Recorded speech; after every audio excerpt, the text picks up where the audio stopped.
What is up, everyone? It's me, Jrod, the filmmaker, former film major, frequent fighting gamer from Philadelphia, and we are back with another video, but a very special video because this is the final WandaVision theory video. Not the final one because everything in this is so good and so accurate that you don't need to watch another one, but the final one because we only have 2 more days until the finale. So I'm assuming everything that all the questions I have to raise will be answered in that finale. Now, of course, you could still make theories after the finale. I'm sure there will still be some things that are hanging and looming, but I'm pretty sure everything that I want to know is going to be answered in this finale episode. So let's get right into it. After that last episode and a lot of time and watching some YouTube videos, I think I finally figured out what is going on in Westview. And the way I got there is just using some of my knowledge as a screenwriter. When you're writing characters for the screen, those characters are made up of their wants and needs, the things that they'll do to get their wants and needs, and the things that stand in their way of them getting their wants and needs. So you got wants, needs, intentions, and obstacles.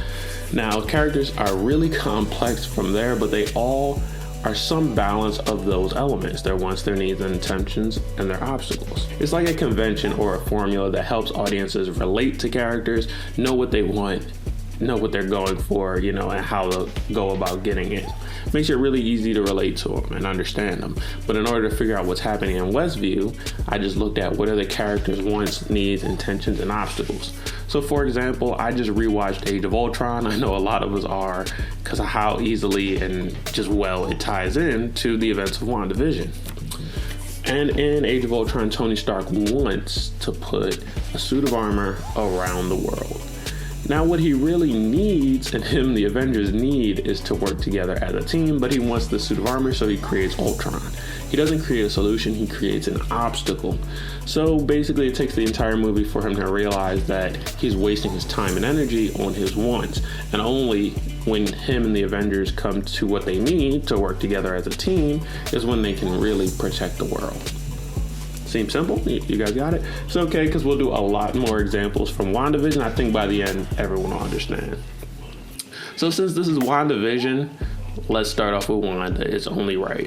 Her wants are the easiest thing to track. Why? Because in episode 1 to episode 7, Wanda created and lived out her wants. She wanted to have Vision back. She wanted to have a family. She wanted a place to grow old and people to share it with. Makes sense. But there were a lot of obstacles standing in her way of that. Some things like the fact that her whole family was gone. Everyone she knew and loved was gone and dead. And other facts that she's the most powerful being in the world, so she probably won't be left alone to do whatever she wants. And yeah, it's the fact that she had a house, but it wasn't built yet. It was just a foundation. All of these seem like impossible odds to overcome, but Wanda, because she's so powerful, overcomes all of that within a day.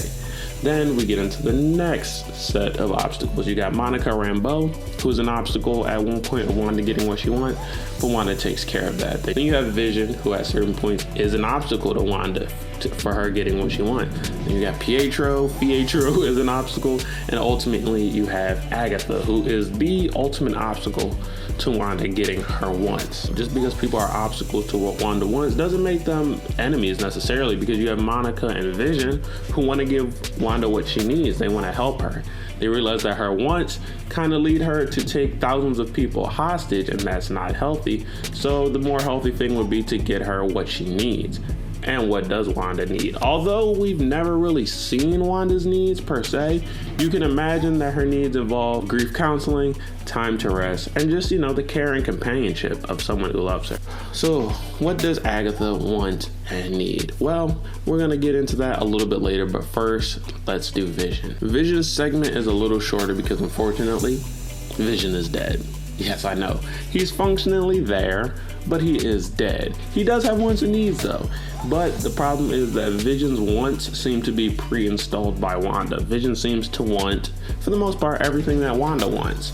To have a family, a normal life, go to work and come back at 9 to 5.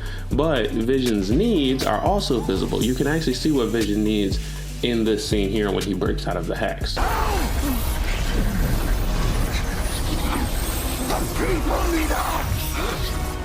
Now Vision says help, and it seems like he wants help from the force that's tearing him apart. But then if you wait a little bit, he says to help the people. Vision's needs is that need to save the people and be the hero. He revealed to Agatha a little while before this that he actually doesn't remember being an Avenger. He doesn't even know what that means, but he still has that innate need to save the people, to be the hero. So Vision's needs conflict with what Wanda wants, and Vision's wants conflict with what Wanda needs. But their needs are aligned. They basically need the same thing, and we'll get into that. But now let's go into Agatha. What are Agatha's wants and needs? Now, I'll be honest that her wants and needs are mostly speculation, but again, I'll use clues from the episodes. And firstly, we got to talk about, before I get into everything, let's talk about this big bad. Now, myself and a dozen other theorists have been talking for weeks about the idea of a big bad, and another villain, a bigger villain, more powerful villain that is behind everything pulling the strings. But I want to start by saying that Agatha is a powerful enough villain and a nuanced enough character to be the series' big bad. Catherine Hahn is doing an amazing job, and there's nothing more she would need to do to be considered the main villain of WandaVision. But I do agree that there have been a lot of hints towards this bigger power, this big bad, this other thing. I mean, there's definitely more to Agatha than we know, because the show has never directly dealt with her wants and her needs. And she admits in the last one that Wanda is the Scarlet Witch. She's this being of chaos magic, and that magic, that dangerous magic, is probably what Agatha's trying to get to. But why? Cue references to Ralph. And let me tell you, what Ralph could really use is how to goose your wife so you don't lose your wife. The only way Ralph would remember our anniversary is if there was a beer named June 2nd. What kind of housewife would I be if I didn't have a gourmet meal for four just lying about the place? Not that Ralph ever wants to eat anything other than baked beans. Sure you don't want an audience volunteer named My Husband Ralph? Oh, sure did. But Ralph looks better in the dark, so I'm not complaining. It's supposed to have a calming effect. Ralph sprays it on me every night, but there's no taming this tiger. Yes, Ralph, Agatha's husband, that has been referenced so much, but never seen. Although we've never seen Ralph, anyone can see that this is a setup for something bigger. It's a hint for something bigger. So Agatha has this husband that we've never seen, and if I had to guess why we've never seen him, I would say Ralph is either dead or imprisoned somewhere. This is why Agatha needs Wanda. She admits that Pietro is another person that she possessed, because she couldn't bring the actual Pietro back to life even if she tried. She couldn't do necromancy. And also look at how excited she gets when the boys reveal that Wanda could bring back Sparky if she wanted to. She has the power to do so, and she's done it before. You can fix anything, Mom. Fix it dead. What? No. You can do that?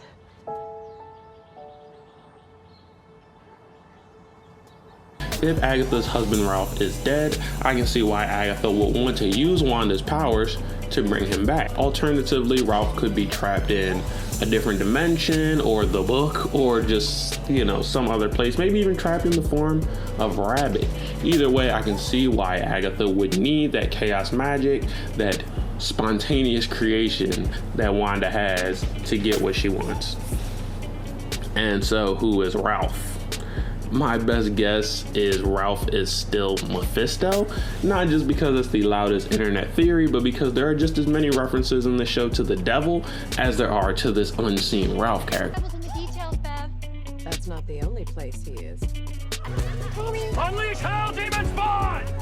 But I do admit that Ralph, or the big bad, could also be Nightmare, or it could also be Chthon. Really, it's interchangeable with any magical dark being from the Marvel comics. It could even be one that I haven't thought about yet. My theory is that this marriage to Ralph was really some sort of deal she made with Mephisto, or just a greater source of dark magic. On that day, she made that deal, and that's when she got those amazing powers. But somewhere between the Salem witch trials and the events of Westview today, she lost access to Ralph, to this source of dark magic. Either he died, he left, he was in prison. So now she needs Wanda to bring that source back. And all of this about Agnes, and really that was just her wants. We didn't even talk about what are her needs. So what are her needs?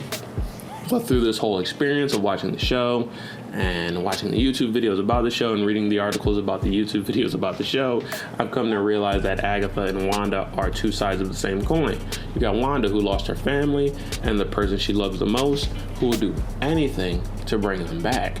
And if I was right about Agatha and her origin, same thing happened to her. She lost her family and then the person she loved the most, and she'll do anything to bring them back.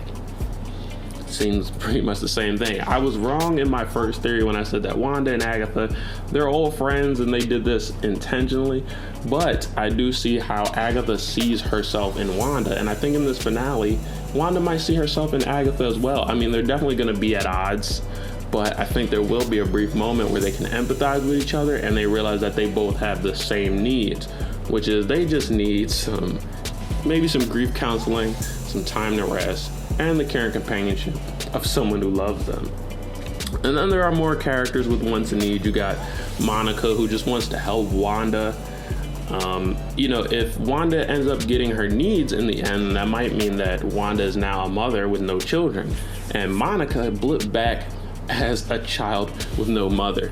And so no, Wanda's not gonna adopt Monica. That would be kind of weird. But I can also see how Wanda and Monica will empathize with each other and become friends maybe after this, and maybe they will be the person that each other can lean on going forward, the new family, if you will. And then there's director Hayward. Now his wants and needs are actually pretty clear. At first I didn't see it, but he's actually been kind of honest this whole time about his wants and needs. He just wants a sentient weapon. He wants a new Vision, whether it's the old Vision rebooted, whether it's his new white Vision. He just wanted a sentient weapon that works. And so all this lying and deceit, he's just been trying to get a new version of Vision, a new sentient weapon. And through a lot of time and lying, he actually did end up getting what he wants. He has his wants now. But what does he need? He needs an ass whooping. So we'll see if he gets that in the season finale. And so now the show has to make the final decision. Who gets their wants? Who gets their needs? Some mixture of the two. Maybe Agatha gets what she wants, but then her and Wanda realize what they really need and they have to work together to get it. Or maybe Agatha gives Wanda what she wants and she indulges this idea of, I just want to be left alone and have a family, which pushes Wanda further and further away from what she needs, maybe setting her up to be a big bad in the future. I think that ultimately Wanda will have to choose between the life that she wants and the care that she needs. So in order for her to, get what she needs, in order for everything to go back to normal and have a happy ending, she might have to give up her version of Vision, her family, her house, and her perfect ideal world that she's created.